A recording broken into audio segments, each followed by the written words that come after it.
Recent high-profile shootings make it hard to believe, but overall gun violence is trending down in New York City and New York State.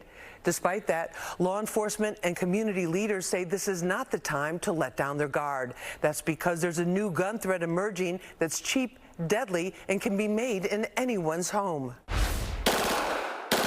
ATF Special Agent in Charge John DeVito demonstrates firing a 9mm handgun. He says conversion devices that cost under $10 and bought online can transform an already dangerous semi-automatic into a machine gun that sounds like this. Commonly see these as offered for sale as vehicle parts, other gun parts. In fact, this is a machine gun per federal law. DeVito has devoted his career to coordinating law enforcement efforts to stop gun trafficking and created a multi-agency task force so that armed criminals who increasingly cross city and state lines can be stopped before they injure or kill anyone again. That means tracking the guns and bullets. It's a task more challenging with the increasing use of ghost guns that do not have serial numbers. We addressed this when we first observed this threat emerging within the criminal element. So what we did is we put investigative steps in place so that we could be better adaptive to address these new issues.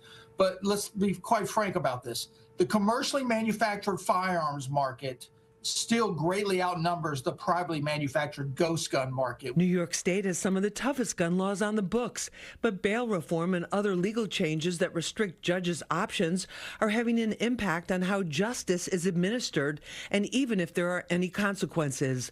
Laws that may have been made with good intentions don't always produce the intended results, says law professor and criminal defense attorney Dante Mills. I don't think they are effective. I think when you have very strict laws with no give one way or the other, I don't think you can be effective. It has to be pinpointed.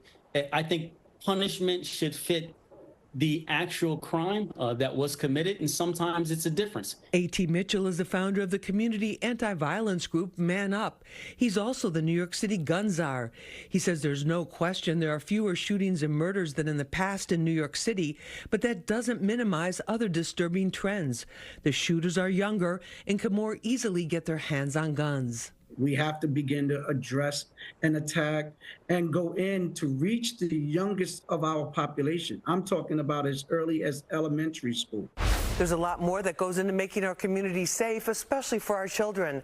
Find out all about it on the next episode of Street Soldiers, Friday night, right after the 10 o'clock news. I'm Lisa Evers, Fox 5 News.